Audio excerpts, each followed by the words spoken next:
Three. All right, y'all. We are So we live. are live. Welcome to the Currency is Our Currency show, y'all. This is our first broadcast, broadcasting from the New York state Territory. country. Yes. And so I am your host, Angel Bay, with my beautiful co-host, Jamila Albay.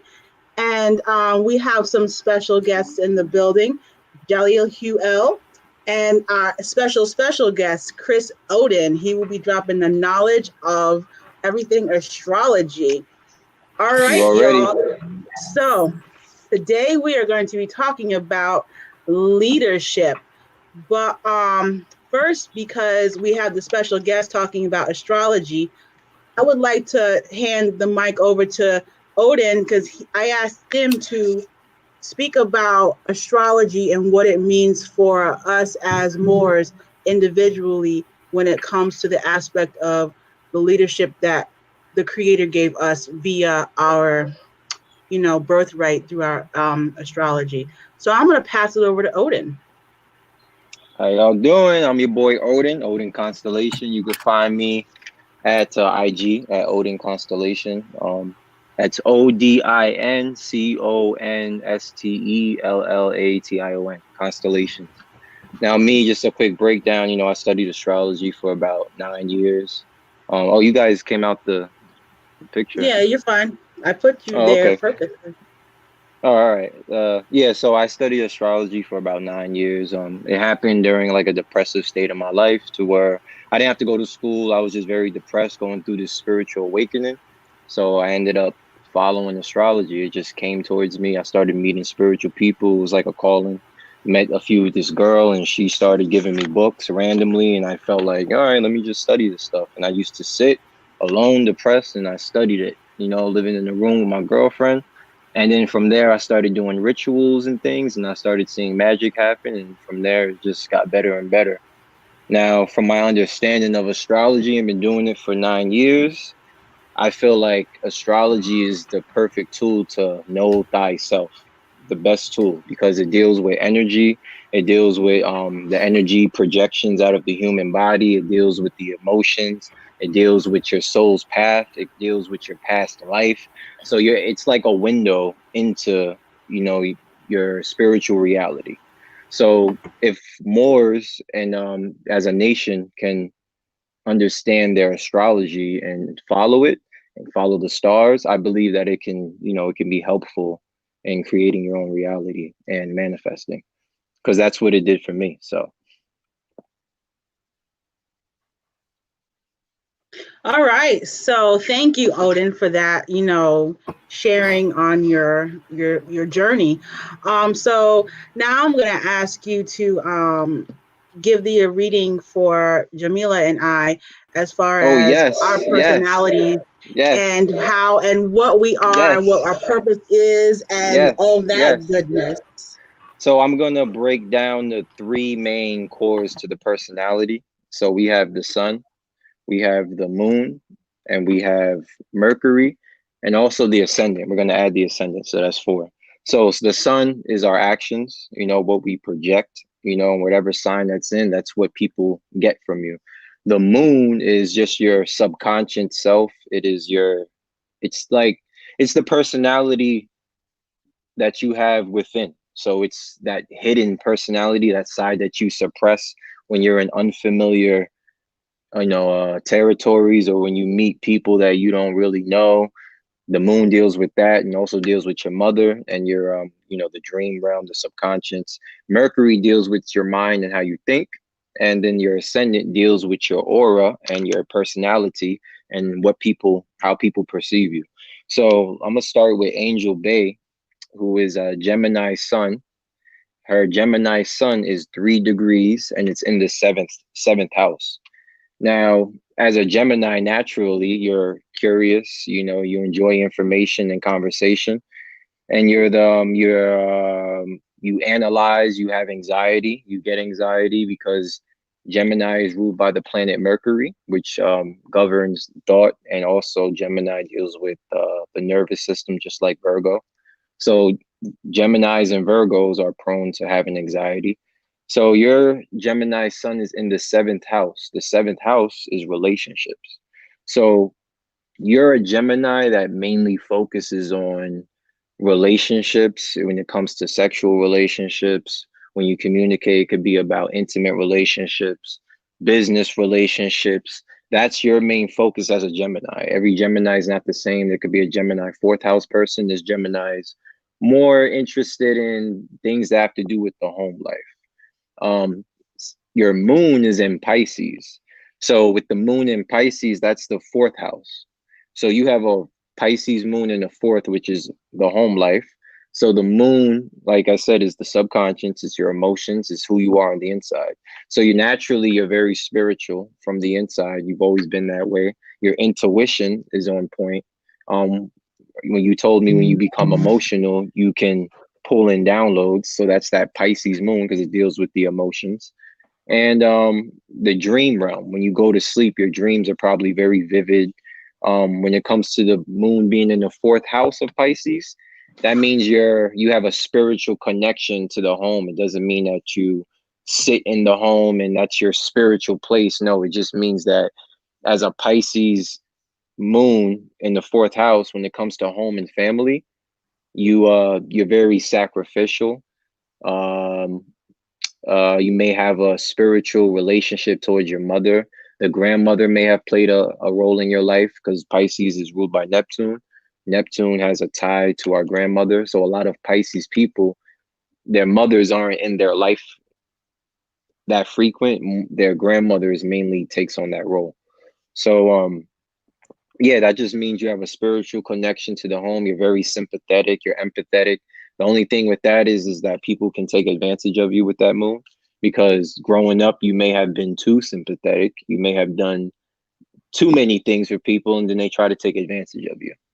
Um your Mercury is in Taurus, which is 8 degrees. It's in the sixth house.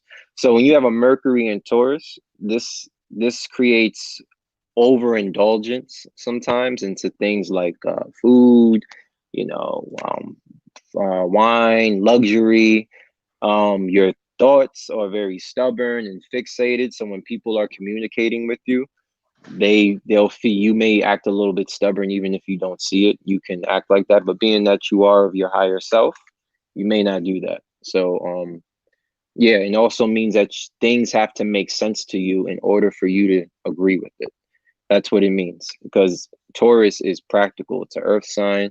It's stable and it's fixed and it's practical. So if something doesn't make sense to you, you're not going to agree. You're not going to agree with it.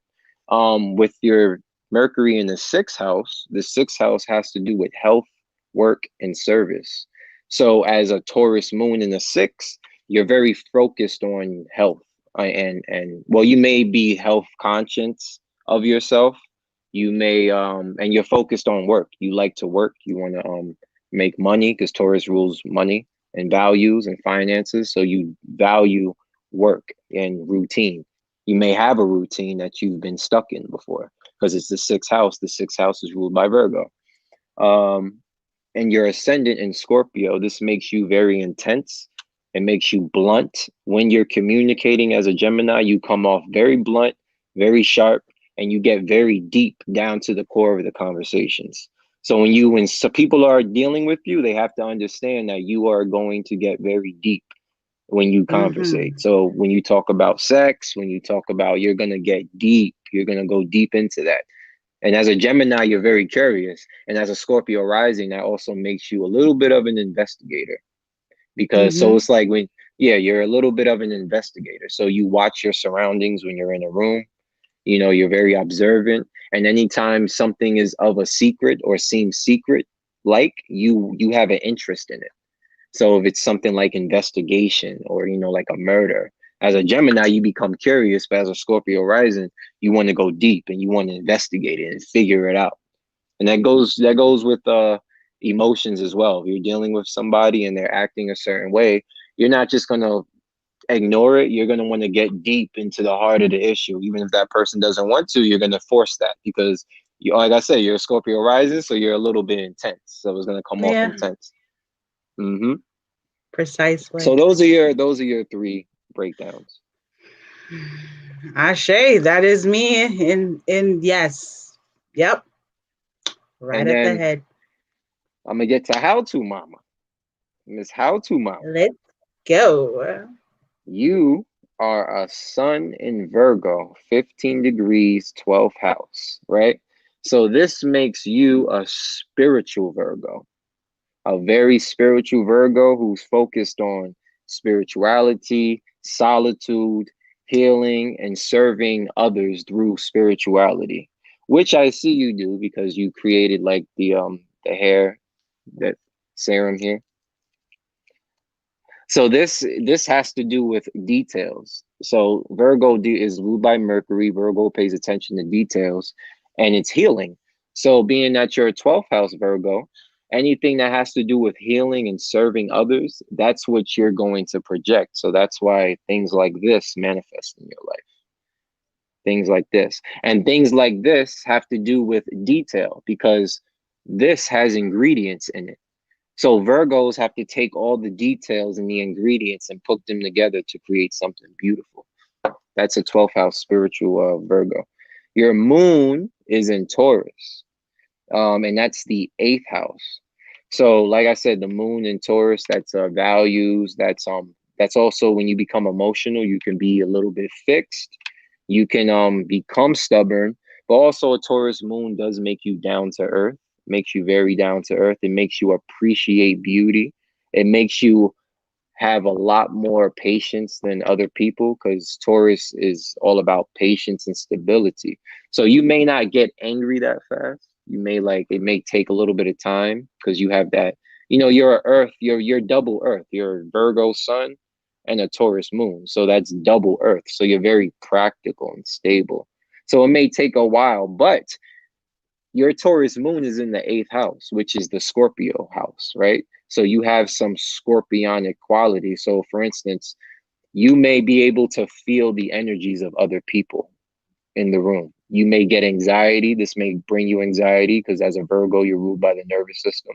But your intuition is always on point. When you're talking to somebody, you can kind of, like a Scorpio, you can kind of see through them. You can feel their energy. That's the 8th house. So you kind of have a Scorpio side to your moon. Then the Mercury is in Leo, which is 28 degrees, and yours is in the 11th house.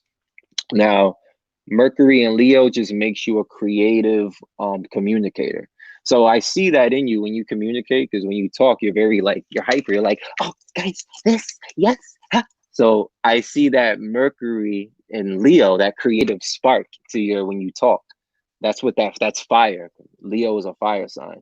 This also makes you fixed in your thoughts too. You can sometimes be fixed in your way of thinking because Leo is a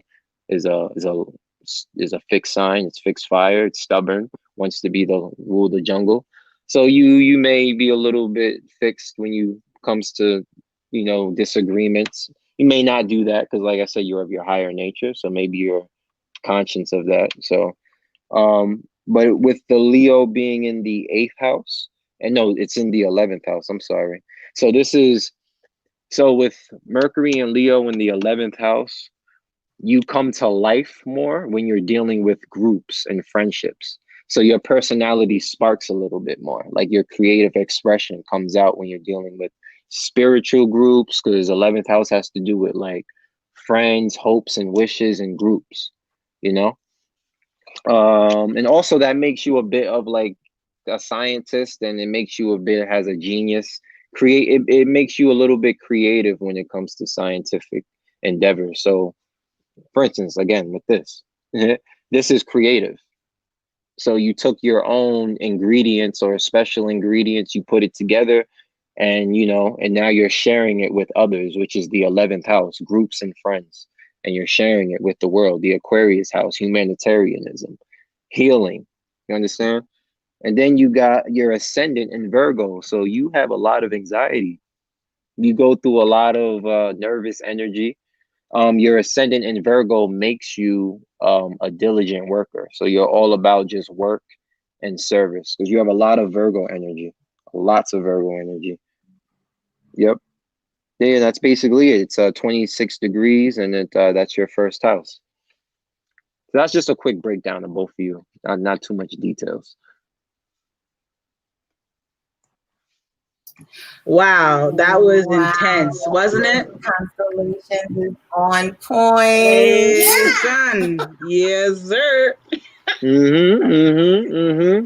And so, people, for those who are watching, I Oh, asked. I wanted to say I wanted to say something else too. With you two, I was looking at your charts, and like I said, Gemini and Virgo are both ruled by Mercury, and you two are business partners, right? So the midheaven, it's funny. I already told How to Mama. Her midheaven, which is the area of career, it's inside of Gemini. So I told her, I said that that means that your career, you have to do something that has to do with communication that's going to be successful. And if you have a business partner that's a Gemini, that will work out for you. And she said that her son is a Gemini and you're a Gemini. You have your midheaven, Miss Angel Bay, in Virgo. So you two are like a manifestation of like, well, you have the Virgo midheaven, yeah, and you got the Gemini midheaven.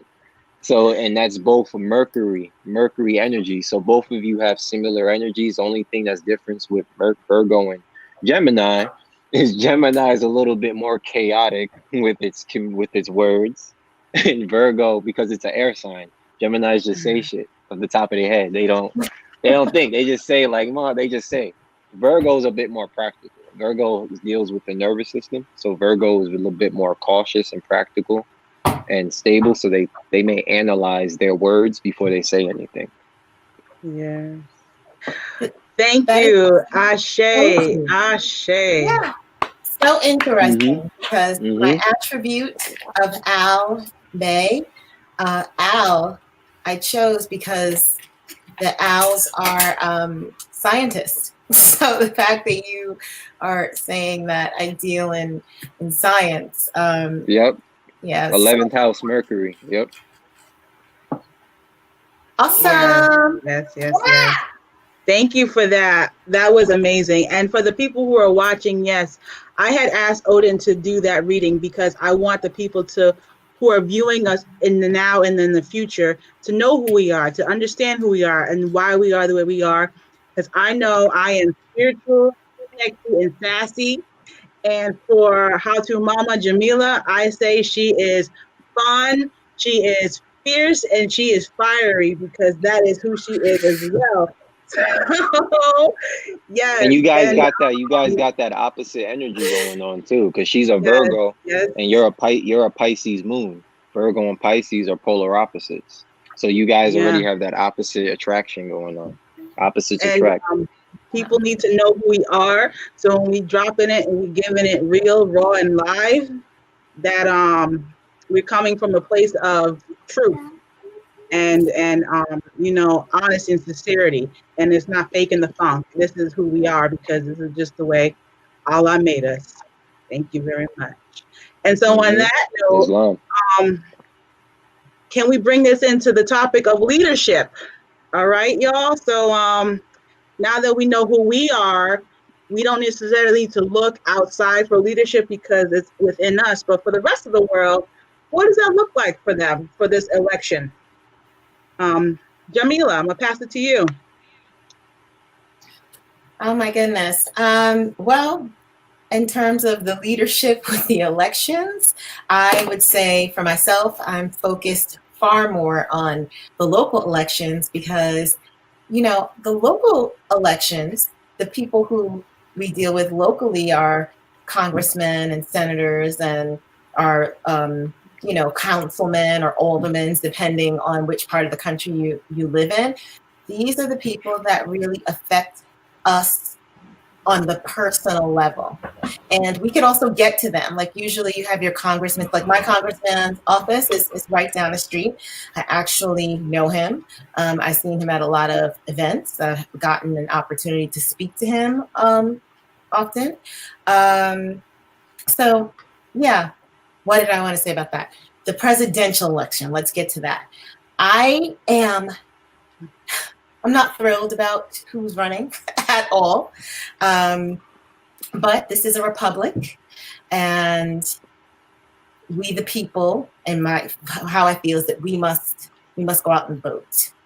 The prophet, Noble Drew Ali, said that we should go and cast a free national ballot. When the prophet had his convention, the Moorish convention, he invited like senators and congressmen. He even had a Moor running for a seat. And I want to say it was the Congress, but I might be a little off with that. But, you know, that's where the power structure was. So this government, while a lot of us feel like it's, you know, it's de facto, we know that, but these people are sitting in our seats. Donald Trump is the acting vizier. You know, that's our Moorish seat. He's just sitting in it. They've usurped our government, everything. There's nothing that they made. Everything was here already. And so I am going to go and vote and cast my free national ballot. Yes. I have my Al Bay on my voter's registration. And for me, it's just extremely important to exercise the right to vote, and also just to exercise, you know, what the prophet left for us, with the things that he's said for us to do. He left us a blueprint. He said he gave us enough to save a nation, and, you know, to go and save, you know, now save yourselves. So that was what he called us to do. So I think it's important, and I am going to cast my free national ballot. Yeah. Let's go. Cash in. All right, Ja, what's your take on this whole thing? I think it's entertaining that we are constantly being distracted in other people's news. So I take it from a China perspective. I always ask of the friends that like to quote Noble Drew Ali to me, and I go, that's fantastic. Just show me where the temple is in China. They get quiet. So from that, I have to take a different perspective on the actual the election, because from a Chinese perspective, I was told of my resources that the Chinese released the information about Hunter Biden on purpose, and they've already come to the point where, like, get on with it. Let's just put Trump in and just do what we got to do, because a lot of people are restless. So how I look at it is, I also want to exercise my national vote and put it within the Moroccan government, and let people know, like, okay, while we got people on that side, we're going to have people on this side, because we need to be running everything, and we can still come together and find what we need. But I think, in short, Trump's gonna, you know, win the U.S. election. They're gonna continue to try to throw free money around to distract us from the real agenda, and I think the Moors are gonna start waking up. Like, I told you so. Now what? After the vote, what's the plan? We should build, and the building like this platform, I think it's great. Okay, and Odin, tell me your perspective from the astrological standpoint, please. When it comes to politics, with me, it's like it's all comedy. It's all a show to me. Astrology wise, with this election, I didn't look too deeply into it, but I'll tell you what I saw from the chart of that day. And on that day, what do we have? The moon is going to be in Gemini. Trump is a Gemini. And then the moon was going to be aspecting, which is a 90-degree angle. It's going to be squaring Neptune. Neptune deals with, it's the ruler of Pisces. So it deals with delusions, mysticism. It deals with secrets. It deals with illusions, being delusional, emotions. So on that day, since it's a square, something's gonna happen to where something strange is gonna happen, I believe. I think it's gonna be like, there's gonna be confusion based off whoever wins, say if it's Trump or Biden. there's going to be some type of confusion. So you might hear some of them say like, oh, we have to do a recount or something like that because of Neptune's square to the moon. Now, with that being there, with Mars also in retrograde, there's going to be anger and frustration. So there's going to be some riots that I believe is going to take place when Mars goes direct on November 14th. So around the 13th and 14th and so on, I think that's when we're going to see the riots happen. And this is going to be based from what we saw in the election. Based off of how it's aspecting, it looks tight. You know, I don't really know. I think Trump is going to win. And I think that's what's going to cause the confusion, because a lot of people are out there like, oh, we need a new president. There's been a lot of civil unrest since coronavirus and during his presidency, you know, all the racist rhetoric and all that stuff. So if he wins, that could be the confusion, and that could cause, you know, that could cause the anger, the frustration, the fighting to happen. But if Biden wins, Biden's a Scorpio, and Mercury is going to come out of retrograde on November 3rd, which is that day. So that's very interesting. So I'm like, okay. So I don't know. It's tight in my eyes. It's really tight. If Biden wins, there's still going to be some type of confusion, and there's going to be delusion. You know, there's still going to be riots because you're going to have a lot of the white supremacists also who love Trump. They're going to be upset, and I think they're going to take to the streets. And we just had another black guy get killed in Philly. So it's like, I feel like they're trying to initiate some type of ritual because they do their own little rituals to these people, especially with all these police killings and everything. They do these rituals to ignite certain anger, and I believe they do have astrologers that tell them things. I know they do. They do. These elites, they have astrologers, and a lot of times they do things just like 9/11. 9/11 just happened to happen under a solar eclipse in Pisces. No such thing as a coincidence. Yeah, so I'm like, how does that happen? Like, no, these guys orchestrate ritualistic things. So, yeah, that's my take on that. Yeah, most definitely. I see that. Yeah, because the whole year opened up with things happening with the astrology of, you know, that's the whole pandemic. And right now Neptune is retrograde in Pisces right now. So illusions and delusions. So when the planet goes retrograde, we're doing a lot of reflection, right? So we don't know what to believe. That's why you see a lot of people arguing, going back and forth, and oh, look, this is a pandemic. Oh, this isn't a pandemic. Then you got, you know, we have the North Node, right? Yeah. And the South Node. South Node deals with the past, right? And it's in Sagittarius. The North Node is in Gemini, which deals with information. So with the North Node there, the North Node teaches us to be more open-minded to the information, right? But a lot of people aren't doing that because Sagittarius is in the South Node. Sagittarius deals with truth, right? So people are still stuck in their own philosophies of truth, right? And they're not exactly, and they're not looking to that Gemini North Node and trying to be open-minded. And like I told you, Gemini is curious. Be more curious and open-minded, and that will bring the balance. But because Sag is the South Node, we're looking at the opposition, because Sagittarius and Gemini are both polar opposites. Yeah. Right. So we see that opposite energy. And then, like I said, in the beginning of the year, we had Pluto, Saturn, and Jupiter conjunct. Pluto deals with transformation, right? And it Plutonian things, and it destroys everything it touches. It breaks down the barriers. Capricorn deals with governments. Saturn deals with restrictions. So when Saturn moved into Capricorn, that's when we saw the restrictions happen. Everything got shut down, and it was the government restricting us as a people. But then we had Uranus move into Taurus, right? Which is, Uranus is the Aquarius planet. It deals with rebellion. What did we see outside? People were rebelling against the lockdowns. They were rebelling.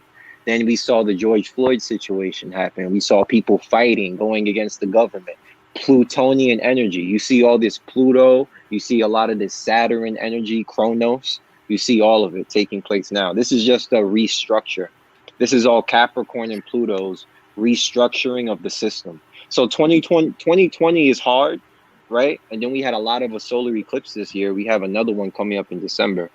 So 2021 is going to be a better year. It's not going to be great, but astrologically, it's going to be a better year. Yeah, I see that. And then are we entering into the age of Aquarius as well? Yeah, I still believe that we are in the age of Pisces. We're just ending. We're like at the end of it. So right now, when we get into 2021, I feel like we're going to be the heart of the age of Aquarius. And also, it's why you see the rebellion going on. You see a lot of fighting. You see a lot of people recording and technology. Aquarius rules over technology. Anything that deals with cell phones, social media. And remember, Uranus and Taurus, and you had all these restrictions with the government. What did they do? You started seeing them censoring people on the media. When anytime people would speak truth about Trump or what's going on Instagram, you'll see your video get taken down by Instagram. And they'll tell you, oh, we this video goes against our guidelines. Yeah, a lot of restrictions, right? Yeah. But we are moving into the age of Aquarius, and I'm in Aquarius here, so I can feel that energy and I can see it clearly. Yeah, I can see it clearly, but you just watch when you got a guy on stage just dancing, and that's his way of talking smack. But I'm gonna win. Have you seen Trump try to break dance on the stage? He was like, I saw that. He was like this. He was doing like the robot. Like cocky. What president? Even Obama wasn't that cocky. You know what I mean? He was. Well, he's a Leo rising too. So you gotta. But he over here like watch this, and he started dancing. He's like, "What you doing, man? Right. I'm about to win this election." Right. So, right. I think that if he loses, I don't think he's going to leave office. I think he's going to. No, he's not. Fling down martial law and make sure that he just gets to stay and there's going to be no transition. I'm not for either one of them. More so, I'm not for Biden, but I'm not for Trump either. I can't vote for either one of them. Last election, I voted for myself and my husband. This election, I might vote for Kanye. I don't know. You're gonna vote for me. I'm gonna vote for Asa because you can write in now. But yeah, I mean, can you vote for Noble Drew Ali? Can you vote for Noble Drew Ali? Of course. I could vote for Noble Drew Ali. You can vote for whoever you want. You can write it in, and I'm writing in free national ballot across the top. And I can't vote for either one of them. Trump took out a full page ad against the Central Park Five when they're innocent, the exonerated five. And so I can't vote for him. And I can't vote for Biden. He locked up so many of our people. And Kamala, I cannot vote for these people with a good conscience. I cannot do it. And I'm not going to. But I do think that what you were saying about the energy and these things happening, them being astrological events, and that these people definitely pay attention to the stars, because on this day, whatever happens, there's going to be so much energy that's up for grabs because it can't be created and it can't be destroyed. And people are just going to be releasing a tremendous amount of energy. And once Mars comes out that retrograde, I'm telling you, it's going to be a lot of that anger is going to come out.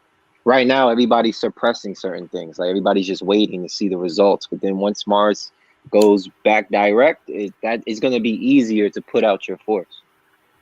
So with that said, up for grabs. My question is, since this is the currency is our currency show, how do we go and take back our currents, our energy, our life force? How do we go actively take that back? Because we know as a melanated people, the true people of this whole entire world, we have the largest population. We have the largest energy to spend, fiat and actual currency. So how do we actively, consciously take that back and say enough is enough? Because a lot of us are voting, and that's all well and good, but like that's not, as far as I'm concerned, that's not the answer. Like putting your ballot in is like, yeah, because we're supposed to, because it technically is our government, but like I'm gonna go there, spirituality, that is the beginning and the end. So on the spiritual flavor of the note of it all, like what are we going to do? Because like there has to be a remedy, and we have to do something. Well, the first thing I think we should do is we just kind of settle down, get ready for my born day. It's on the 3rd of November, and we get crunking. Despite who November wins, just go 3rd, out there and let it Scorpio. go. Go Hey. out there and be like, Let's what you get it. You didn't want it. Nah, man. It's your Leo's born day. Get out there. Hey, hold on one second. So with that energy, it's obviously currency. So we just have to manifest that energy and send it somewhere. So what are we thinking about that needs to manifest on that day? Should we really be thinking about the U.S. corporate elections, or should we be focusing on, currency and what we're actually talking about? Should we talk about growth, education, homeschool? Like, what are we talking about? I think that's where we should spend our energy to make the actual currency that you often quote. Yeah, Well, true leadership. Me personally, go ahead. No, I was just going to say the true leadership, which is it rests and resides in us. So once we figure that out and learn self, learn, the astrology of yourself, which is self, Right. then you can start, because I know I've leveled up. I've had a energy that like of none other from the universe, from the earth, and it was intense. And that got some serious currents flowing through me that day, actually a few times. So that, on that note, I know it's very real, and I know that we supposed to be doing that. I mean, for myself, I'm voting on Saturday. We got early voting. Early voting. So to cast my free national ballot. But on that day, I'm taking off work. It's going to be it's going to be a quiet day for me. It's going to be a reflective day for me. It's going to be a day for me to just meditate. What day? Sorry, what day did you say you was voting? Saturday. This Saturday? Yes. And what you say you're going to do that day? On November 3rd, on Tuesday. No, Saturday. What you say? You say you're reflecting that day? On Tuesday, because energy's going to be up for grabs that day. I mean, Saturday is your full moon. That's why I was asking. Oh, the full moon. That's right. You're a moon in Taurus, so I was like, oh, you're going to vote on that day. Interesting. That's why I was asking. Yes, I am. See, that's why we need you, Odin constellations. Odin constellations in our lives. Right. I mean, so yeah, I'm gonna do that on Saturday. So what does that mean that I'm going to vote on Saturday with the full moon? It doesn't. Well, I have to look at your chart. I have to see where it's the 8th house. Yeah, so the full moon is going through your 8th house. It doesn't really have anything to do with the voting. Just wake up that day based off of how you feel. If you feel if anything gets you emotional, just know it's the moon, because you will be more sensitive on that day. Okay. That day you're gonna wake up, you're gonna see what I'm talking about. Maybe even tomorrow you'll feel it. Tomorrow night you're gonna feel like or even something emotional might happen for you, right? But a full moon in Taurus, it's just all it means for everybody collectively. It plays out differently for everybody, because everybody has different Taurus placements in their birth chart, right? So when we have a full moon, we have the sun in the opposite sign of whatever sign the moon is in. So there's this push and pull energy, right? So we have the sun in Scorpio, right? Which is intensity, spirituality, death, and rebirth, right? Then we have the full moon, which has to do with our values and our money and our finances. So that with some people, these are the things that we're going to have a push and pull. So the things that you value is going to be a main focus on that day, and is going to be in opposition into what you need to transform. So let's say if somebody is dealing with like an addiction, they can't stop smoking or something like that, right? That's something that they value, right? It's a full moon in Taurus, but on that day, it's going to get shaken up, or even a few days before, that feeling is going to be shaken up, right? And then that scorpionic energy coming from the sun, it's asking for the transformation. You need to transform, but the value part may keep someone in their ego, and they may say, no, I don't, or they may keep playing that procrastination thing with themselves. That's what full moons do. So what do you think about election day, with the energy being up for grabs? Because that's the day that I've chosen to be quiet and not work and to meditate. And What about being with me? I'm always with you. Not when I'm somewhere else? You're going to be with me. We're both going to be doing it. Honestly, for spiritual people, we should be in solitude on that day, because that day's the energy is going to be very heavy. So I think people who deal with spirituality should just cut themselves off from all the chaos and just sit on the outside and watch everything play out, and try not to get too involved, because you don't want to get washed up by all that energy. Like, you know, even me, I play my cards right.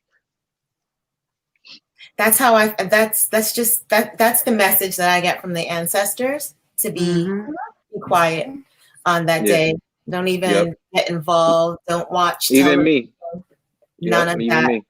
No. Delete all that from that. Delete all that. Delete it all. And because the energy, the currency is going to be in the air, and I want it. That from November 3rd going all the way to that, probably the whole November, is going to be intense energy. Okay. And then we have another, I think, a solar eclipse in Sagittarius in December. I have to check, but I think that's our last solar eclipse for the year. So that's going to be something big as well.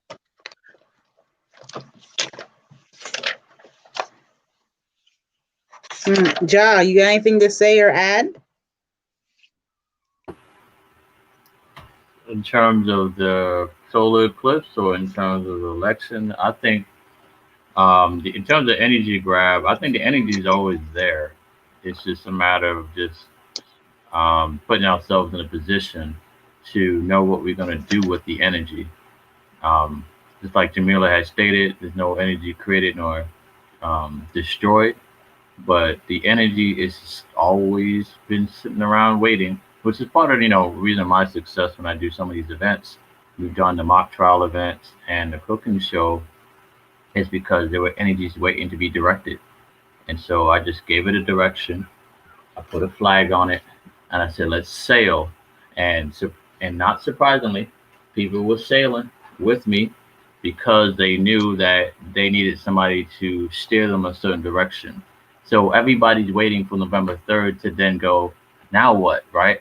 But guess what? All the people that are going to be telling them now what people has always been grinding since the past. And now they say, now are you ready? Let's go this direction. And you'll see a whole lot more people doing things. So the question is are you doing stuff by yourself, or are you doing stuff with the team? And I think that's what our leaders should be focusing on is, if you're a leader in the West, I'm a leader in the East, and there's a leader in the South, and there's a leader in the North, then let's just make a decision to go South one season, then we're going to go East another season, and North another season, and West the other season, and we can align it with astrology experts and or spiritual leaders that are in position of knowing what it is to conjure some spells and make it work to our manifestation or we're trying to achieve, or we're actually trying to accomplish a goal that we've started before the pandemic, and now that things have changed, we have another perspective of the scenario, we continue from there. As the brother had mentioned, Odin, 2021, according to the Christian calendar year. Remember, that's a rollover in their calendar. Right. Our calendar Right. ends in March. So technically, you think it's gonna be over? Not really. We gotta be born again in March, April. That's when it's really the season change. So when you look at the energies, you gotta kind of look at it from that dimension as well. So there's many dimensions you're looking at, and so the question is, which dimension do you want to concentrate in and manifest it to carry the other dimension with the other people you're working with? Yes, yes, yes, and yes. But to answer the question, the solar eclipse happens on Monday, December 14th. Wow. Yeah. See, I got to look into that solar eclipse. And it's a new moon at the same time. Oh my goodness. Oh, so that means, okay, yeah. That's dope. I'm gonna have to take off from the flower shop that day, December. So that means the sun and the moon are both going to be in Sagittarius. So that's going to be hitting your first house, Mr. Jaleel, because you're a Sag rising, right? I believe. Yeah. Capricorn moon. That's the money man December, right there. December, right? Yeah, that should be hitting your first house because you're a. You know what degree it's going to be in? Did you see the degrees on what you're looking at? Oh yeah. It's going to be Sag the 8th degree. 8 degrees. Do you know the degree? Do you know the degree of your ascendant, Jaleel? The top of my head, no. I need to look at my born record. But yeah, so if you look at your birth chart, if you see anything close to 8 degrees, that's a direct conjunction on your ascendant. So that means that solar eclipse is going to be hitting you directly.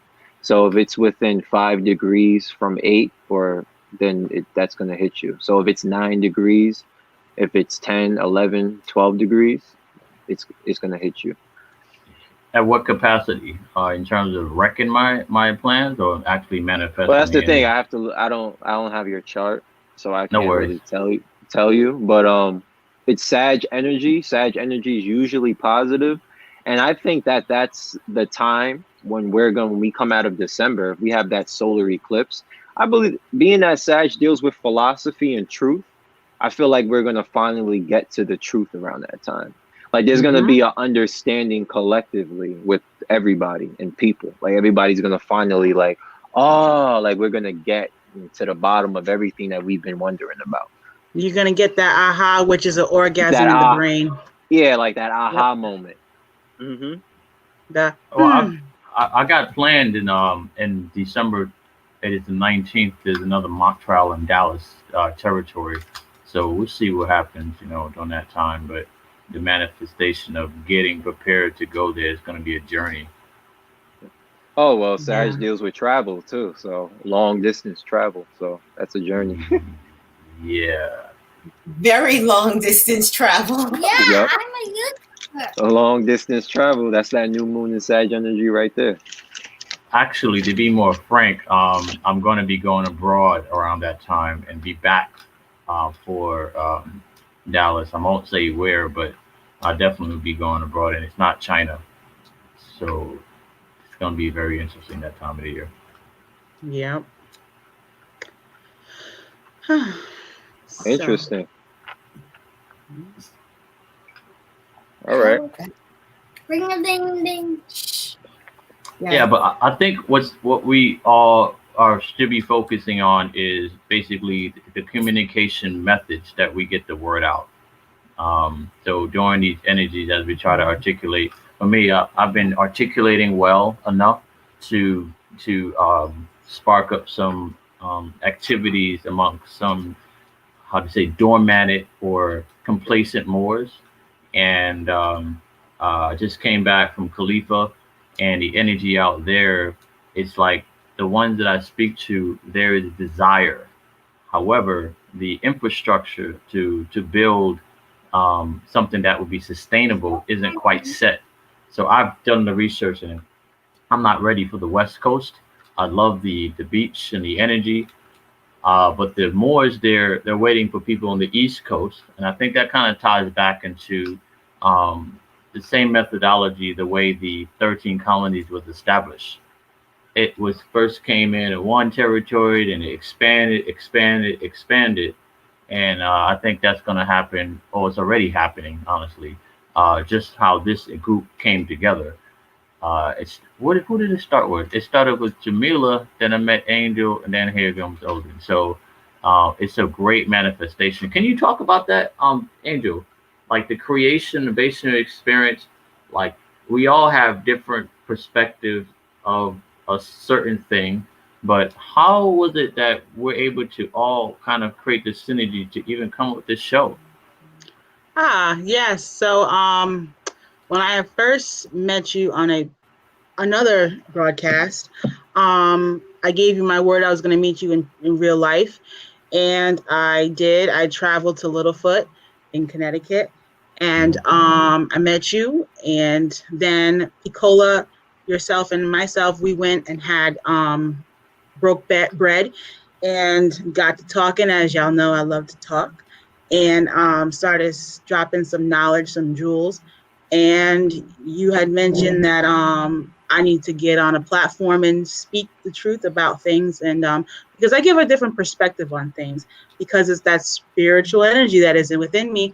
And sometimes people get it, and I tell people, like, meditate on what I say. Don't always come to a conclusion, yay or nay, on what I say, because it's new. And another thing I say is, don't process new information with an old processor. So with that said, Ja was like, yeah, okay. So then when I had emailed him, I was like, I'm really serious. I want to have a platform and speak on things. And then met Jamila for the second time at the second event. And Ja was like, okay, yes, you and Jamila, y'all gonna do this together. Because I've also been wanting a co-host for a show that I knew I was gonna eventually do. And I didn't want to do it by myself, because back to my zodiac, like, I need the collective, I need energy, and because I present and I do better when I have, people I can talk to and talk with and do things with. And so here we are. Jamila, your take? My take is that everything is in divine order. I mean, there are no coincidences. I met you, Jaleel, I guess it was last summer. You came from China to do the Republic, to do a business seminar, and I went to that. And then you manufactured these beautiful jackets, and I contacted you and I said, listen, I want to distribute them. And we made a deal. We made a business deal. And then I saw you again when we went to Narragansett to support Jamal and Juju. And then you were, but we had been talking about this fashion show, and you were coming to cast for it. And then this whole pandemic happened, and you're here still, and you said, when this whole thing is over, you still are interested in doing this fashion show, and you want Son in the fashion show. It's a little bit past his bedtime, but he wanted to be here, so allowing him. So I just think that everything is in divine order, and that there are just, there's no coincidences. Like we are all connected. Yep. And when the time is right, those connections, the electricity, the power goes to the connections that are in the cords, and then you get something like this. Currency, because currency is our currency. So, yeah, boy. Yeah, girl. Come on, let's get it. Islam. Yeah. Islam. Islam.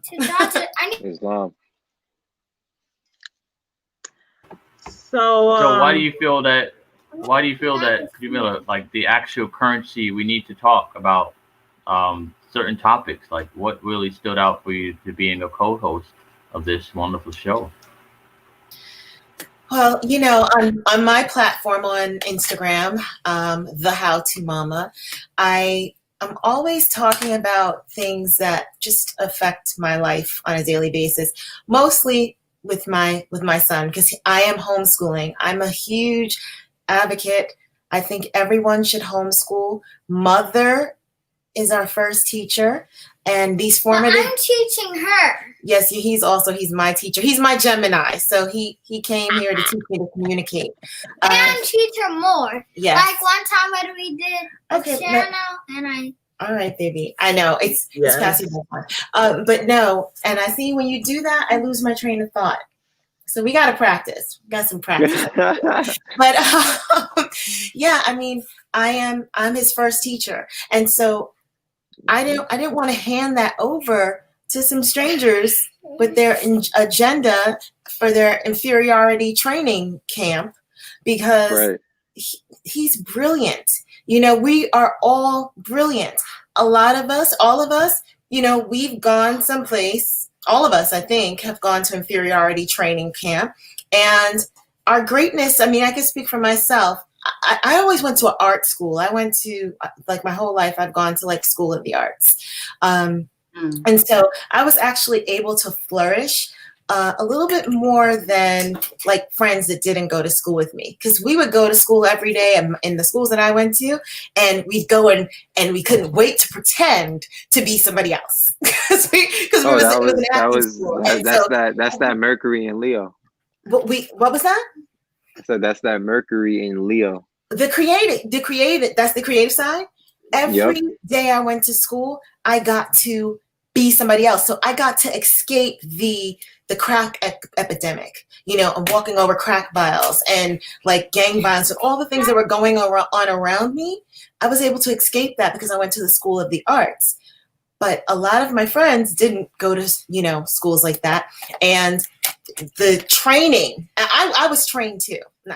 Don't get me wrong. Even though I got to go and pretend to be somebody else, that just helped me to get through the day. But whoever, it was an acting school. I always went to acting school. So I could pretend to be whoever, and it was a great escape for me. But a lot of people that I knew that didn't go to school with me, I knew they were bright lights because I knew them. I knew that summertime person, or that person who existed on the vacations, Right. So I really got to see the light inside of them. But when they went to school, it was like the light was, like, dimmed. And it's just something that I picked up on. Mm-hmm. And so I did not want that. I didn't want that for my first child. I have a 20-year-old. I didn't want that for her, but I did not have the support to homeschool her. Everybody thought I was insane and was like, oh, why are you going to do that? Just send her to school. Like, everybody was bashing me that I should send her to school. And so I just, with that amount of pressure, I conformed. It was many moons ago. I'm a lot wiser now. I would say I've had a lot more experience. Experience is the best teacher. And I knew that I didn't want that for him. And so while my background is not education, but the educators, they're here to miseducate. They're here to miseducate the children. So when people always say to me, like, oh my gosh, how do you do that, or whatever? And I'm like, listen, this is a 24-hour gig here. I'm not trying to fit him into a mold of 6 hours. This is what we have to do. The world is our classroom, and the learning never stops. There's opportunities to learn at every turn. Because since a person that's supposed to teach you and they're not teaching you, then they're not a learning person. Islamism. So, I structure this curriculum to the things that I think are important. Arabic, I think that is very important. I think that is our... Yes, so he's reciting his Arabic alphabet. But that's the language of our ancient forefathers and our foremothers. And so Arabic is written from right to left because we're going toward the heart. So all these things that we have been indoctrinated and learned how to do, like right from left to right, we've learned to go against or like everything that was set up for us. So like to go away from your heart and, you know, to be cold and be focused on, you know, don't be focused on humanity, be focused on making money. And listen, like writing left to right or there's right to nothing left. wrong, I'm not saying Materialism. anything wrong with making money. You know, that we should definitely be doing that. But there are things innately inside of us, how, you know, that like for me, I care about people. I serve people. I enjoy that. I make my living from that. And it doesn't feel, I don't feel like I ever go to work because of that. But she's and going so- to work tomorrow, And she I get doesn't- to take him with me. I get to take him with me to work and but make not money. at her nighttime job. And I manifested that. I knew I wanted to homeschool, something that I manifested. So I'm using my currency to create the currency, and I'm manifesting things because that's what our Love it. ancestors did. They manifested things. We need to get back to that. And so, I could go on. I think that after the election, we should have the same 4 guests. What do you think, Angel? I concur. I already asked Odin to Yeah. come back, didn't I? I asked him to come back to be on the show, you know, as a follow-up to see, you know, what's happening then after, you know. Right. So and have that Let's continue the discussion. conversation. So Yeah. I see we are connected in every way, and so that happened earlier. So yeah. Mm-hmm. Well, I think this is, I think we had a great full hour and a few minutes. Any Right. last words? I have something to say. What do you have to say? What do I have to say? Yes, Asa. My YouTube channel. Okay, what do you have to say about that? So my YouTube channel, I have 41 subscribers. So if you guys could subscribe, it would really help me support the channel. Okay, his channel is Asa the More. The You're more. supposed to say more, not the. The More. So it's ASA the More. Please subscribe to his channel. Okay. And Jaleel, what was that? You were putting up Moorish Spring? You're muted. You're muted. You're muted. Yeah, You're I muted. did that on purpose. I did that on purpose. No, just playing. So yeah, it's just a body politic. So as we're all representing different territories or different mind frame, Moorish American Legion is the actual body politic. Moorish Spring is the actual tunnelway that gets to where we need to direct people. It is a platform that endorses commerce and education, but more so, it's there to support everybody and anyone. You can just go to moorishspring.com to get more information. Odin? Yeah, I'm Odin Constellation. If anybody's interested in astrology or readings, here's a sample of my services that I do. I do charts. This is a sample of a girl named Nyla. This is her birth chart right here. This is a breakdown of some of the energies in her chart. So what I do is I can either speak to you verbally when we do the readings. We can call, we can do a face like this, and we can go through the energy, or I can just email you something like this. So that way you have something, because what I don't like to do as an astrologer is, like, I don't like to always just sit with people or just text them something about the energy and have them pay. I always like to leave my clients with something that they can always refer back to. Because a lot of times when I tell people about the energies, you know, that day they're like, oh, wow, but then they forget, and then they come back. They're like, hey, what does my moon mean again? And I'm like, oh, I told you. And then it's like, this, you can just go to your chart and look at it, you know? So, yeah, and a few books I have for recommendation if anybody wants to get into studying astrology. I know there's some mores out there that love astrology, so if you want to study it, this book here is a book that I read twice.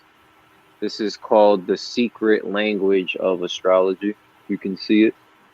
The Secret Language of Astrology. Mm-hmm. So this gets into like religion. It gets into like the esoterics of astrology, and it gives you like the history and everything you need to know.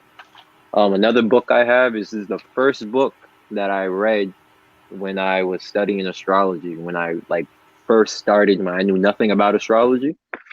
This big baby right here. See these pages? Mm-hmm. This is called The Only Astrology Book You'll Ever Need, because it really is the only astrology book you'll ever need, right? And there was Joanna Wolfwolf, who's an astrologer, wrote this. She wrote many books. This book I read 3 times. Wow. I read this whole book 3 times. That's why everything is up here in the head. Because I was, like I said, I was depressed, and you know, this is all I had. So this is what kind of brought me light. And then this other book right here, one more for you. Shamanic Egyptian Astrology. Get this book. Wow. This book will go deep into because astrology came out of Egypt, right? So this one will give you the origins of the zodiac signs, you know, the planets. It doesn't have the regular names like Taurus. It gives you the ancient names, because you have to understand with Western astrology also, it's still westernized. Astrology still has been westernized, right? There's Egyptian astrology is the closest that you'll get to the original thing. So the Western astrology, like these signs, like, don't get caught up in them. Don't get caught up in the terms Virgo. Don't get caught up in the term Taurus. Those are westernized names to describe energies, because all those names are just energies. It's just ways for us to identify certain energies within people. You know, if Pisces is its own energy, Taurus is its own energy, but those are not the names. Taurus in ancient Egypt is Bast. You know, Leo is Anubis. You know, Scorpio is the Sphinx, the Scorpio represents the rising of the Phoenix, you know? Right. So, right. Right. So it's like this book here, I also read like 3 times. So this one to keep. So this is a great one. And if you combine this with this one, you'll understand a lot. Wow. So yes. Ashe, Islam. That's what's dope. Islam. How can I tell them? Okay. Yes. I want to tell you my Arabic alphabet, since some of you did not hear it.